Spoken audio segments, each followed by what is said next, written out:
हाथु हाथु मी अमगी मबुकचेल खंगदोकपा हाइबसी अखोई इसा इसागी वखल खंथब ngambagi शक्ति खेनबगी मतुंगिना खेनबत नतना मतम खरदि अदुमक चंगी अईना नुंग खल्लिबा फत्तबा थिबा वखल सिंगसी अईगी माइगी उनसास देदा सपा मय ओइना कापथोक उथोरपमक्ति नतबनिना थाजब हाइबसिसु सागतपद मतम अदुमक चंगलिबनी मी अमना मी अमबु नुंगसीबा हाइबसी नुंगपाल अनिमक पुल्लबतदा तुंग कोइगनी अदुबु मरु ओइना नुंगसी नुंगोलगी हिरमसदैदा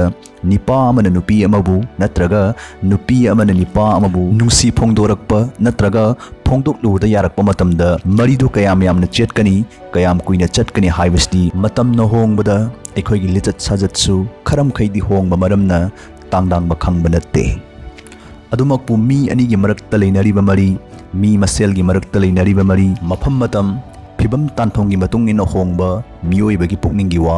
वाखलगी फिरई चही कया चंगना नैनरबा मतुंगदा कलिगुंबा चौराकना चही अमरोंग खंगना चानरकलबा नुपी अमना मसिगी मगुन 13 चेनबा थोकलबा माबु कैदौनुंगदा थादोकि खनगनु हिरामनी मुक्तादगी हेना चेक्सिना थंबा यारेगदना साइकोलॉजीना फोंगदोकली मियोइबा हाइबा मियोइबसना अयाम मतमदा अपाम नुंगसी पोकनरिबसी मिट उरिबा मित्येंग हाइबसदगी ओइगल्ली नुपी खुजोक अमदा नुपा अमा थाजिल्लगा मिनिट अमगी मनुंगदा मसक फजबी खंदो हाइबदि लाइगनी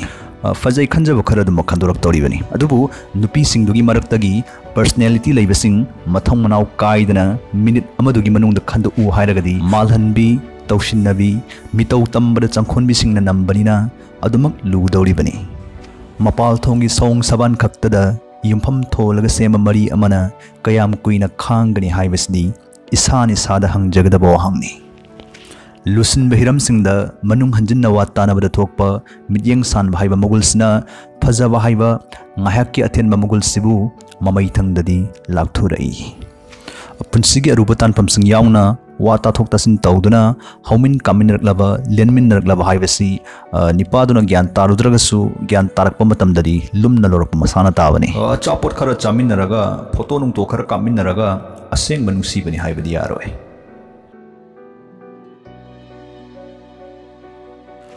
class haibis daida fija chakcha tangba tangdabaga mari lenade class haibis makti mana magi akoibda leiba mi singdu daida karamna byavar tawi karamna ikai khumnai haibna chingba siguma magi leibak macha taba magul sibuni mipung khuding makta harau harau mong hadana loina jaba chang thokpa nupi amabu thawoidaba laithokpa haibasi tungda ningam laktana bagi maru holibani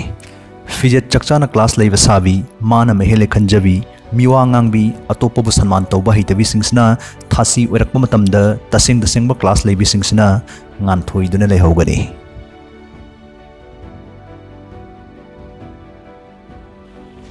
मसक्सु फना फजसनु मौंग माना माना ओइदा पादब nganगबा चाकोइ चाबि अमदगी अफब करिबु थाजब थमदुना कयाम कुइना लोइना दुना लेबा ngamगनि नुपीदुगी मकोकतु चामथोकपा ngamदुना अफब लंबिदा पुरकपा ngamलदि फै ngamहौदब थोकलगदि मतमसु पुंसिगी ममलसु पुन्ना मांगमिनगनि Nipah अमना तुंग कोइगदब पुंसि लंबिदा अमतोइनो खोंग थांजनमिनरगे खन्ना मसागा चानब नुपी थिरकपा मतमदा अहानबोइना पुकचेल सेंग नुपी पामी हाइबसी study कयागी report सिंगदसु उडली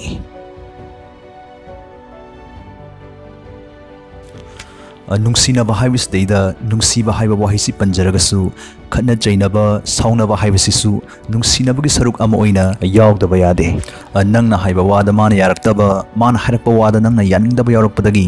नोंग फादोकसु मरै संगदानबा हाइबसी नुंगसीबगी हौनसानी मसिदि लैनरिबा मरिदुबु कयाम चेतनबनो चांगयंगलक्पगा महानी ख्वाइदगी मरु ओइदि नुंगसी मरिदुदैदा सोइखरगा सोइखरे हाइबा ngamba amasung ngakpi haiba haiba sigumba thonani sina leiteng handuna matam chana chana sangtainaba yasinnaba yabaduni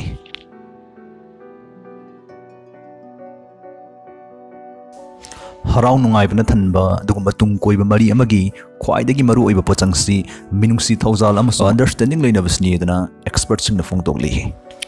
इसाना इसाफाव थाजब ngamdraba matamda aibo admak thajabiba punsigi awana gi tangkak singmairong yaringai tanja menja khangna pukning thogat piba thona hapiba thawjal haibi meeting mero khangbi nupi amana inakta leiba haibasi achauba mahi ama yanbani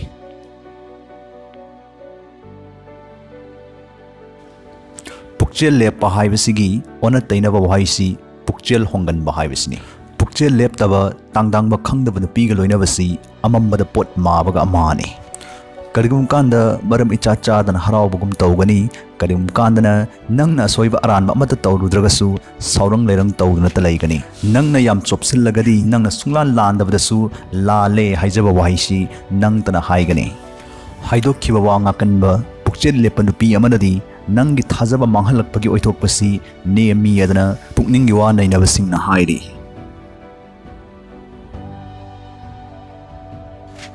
नुपी सिले नंगना मया ममांग मखोल होना pot साइरकबगीबो ओइरो मंजूनबा फी सेलुबगीबो ओइरो माना सोय खंजब अमा हेक तौरकपगा मिमांगदबो ओइरो कोनबो ओइरो कोथोगा खु खु हेक्ता कामगनबा नंगबु ममल हंथानबा नंगबु मथमोय सेंगना नुंसिजाबा दुगुम्बा चंगथोकपा नुपी अमनदी नंगोंदा करिगुम्बा सेमतोकनिंगबा अमा लेरगसु नंगी नपुंगनिंग सोकदबा दुगुम्बा मांग ताकनिंगाय ओइबा वाहि वता सिजनबगी महत्ता नुंसिना अफा नुंगाय वाहि वता सिजनदुना नंगबु हेना मपुंग फाबा मिसक अमा ओइरकनबगीदमक मरानाय तेंबांगलकनी माना नंगबु सेमगत सागतनबो हनगनी नंगबु ममल याउदना थाक हंथना खक फावहल्लोय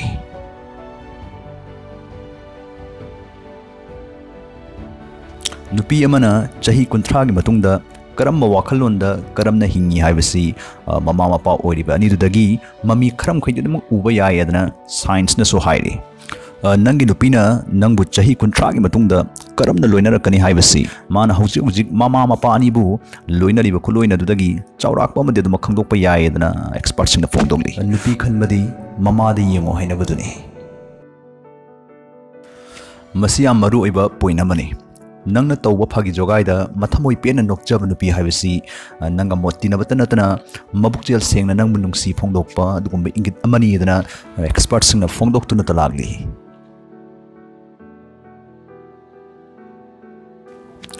नंगोंदा नतना अतोपसिंगबसु मालोम थमदना ngakpiba ngam nupisingsi kuira kuiraga nangna suminasु माबु नुंसीबा सिंथाबगी सांगसे सम वांखलकनी असुगुम्बा मलोम थमदना मीबु ngakpi हाइबा सुगुम्बा वाखलौसिंगसु चाव नुपी अमग लोइनबसी निपादुगी पुंसीसु अफबा मायोंदा होंगक्तुना माय पाकपुरमदा कुमांग चौसिनमिने सुगुम्बा मतै मनाउसी पुंसी नुंसांगसु हिंगल्ली हाइबसी साइंसनसु यारा वाफमनी